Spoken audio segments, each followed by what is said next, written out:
श्री शिवाय नमस्तुभ्यम। पुत्रदा एकादशी व्रत कथा एवं मातम्य। पुत्रदा एकादशी श्रावण मास के शुक्ल पक्ष की एकादशी पुत्र देने वाली होने के कारण पुत्रदा एकादशी के नाम से प्रसिद्ध है। इस दिन भगवान विष्णु का ध्यान कर व्रत रखना चाहिए। रात्रि में भगवान की मूर्ति के पास ही सोने का विधान है। अगले दिन वेद पाठी ब्राह्मणों को भोजन कराकर दान देकर आशीर्वाद प्राप्त करना चाहिए। इस व्रत को रखने वाले निसंतान व्यक्ति को पुत्र रत्न की प्राप्ति अवश्य होती है। पुत्रदा एकादशी की कथा। युधिष्ठिर ने पूछा, भगवान अब आप मुझे श्रावण मास के शुक्ल पक्ष की एकादशी की कथा सुनाइए। इस एकादशी का नाम तथा इसकी विधि क्या है? श्री कृष्ण बोले, राजन, इस कथा के श्रवण मात्र से ही वाजपेयी यज्ञ का फल मिलता है। द्वापर युग के आरंभ में महिष्मतीपुर में महिजीत नाम का एक पुत्रहीन राजा था। वह सदैव चिंताग्रस्त रहता था। उसे वह राज्य दुखदायी प्रतीत होता था, क्योंकि पुत्र बिना इस लोक और परलोक दोनों में सुख नहीं मिलता है। राजा ने पुत्र की प्राप्ति के बहुत यत्न किए, परंतु वह निष्फल हुए। जब वह राजा वृद्ध होने लगा तो उसकी चिंता भी बढ़ने लगी। एक दिन उस राजा ने प्रजा को संबोधित करके कहा, प्रजाजनों, मैंने ना तो अपने जीवन में पाप किया है और ना अन्यायपूर्वक प्रजा से धन एकत्रित किया है, ना मैंने कभी देवता और ब्राह्मणों का धन छीना है, ना किसी की द्रोहर ली है। मैंने प्रजा को सदैव पुत्र की तरह पाला है।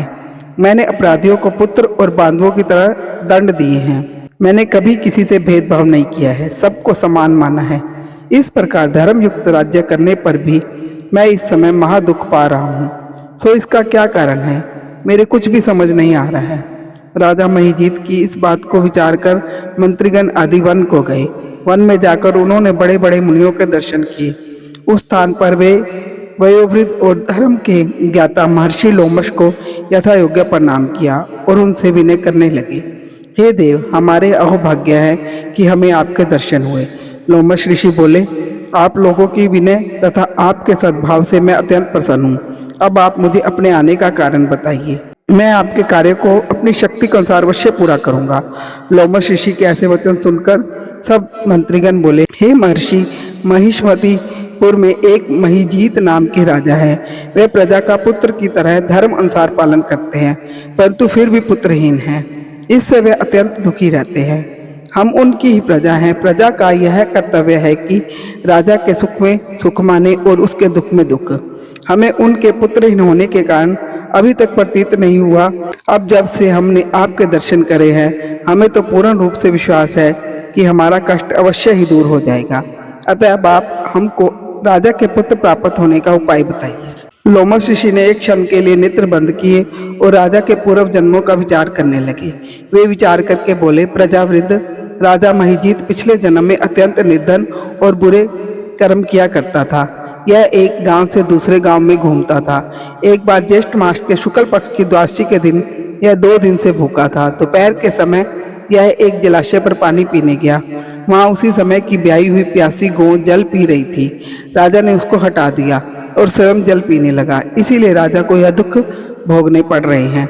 एकादशी के दिन भूखा रहने से उसको राज्य प्राप्त हुआ और प्यासी गौ को हटाने से पुत्र के वियोग का दुख भोगना पड़ा। मंत्रीगण बोले, महर्षि, शास्त्रों में ऐसा लिखा है कि पुण्य से पाप नष्ट हो जाते हैं। इसीलिए कृपा करके राजा के पूर्व जन्म के पाप नष्ट होने का उपाय बताइए, क्योंकि इस पाप के क्षय होने से पुत्र रत्न की उत्पत्ति होगी।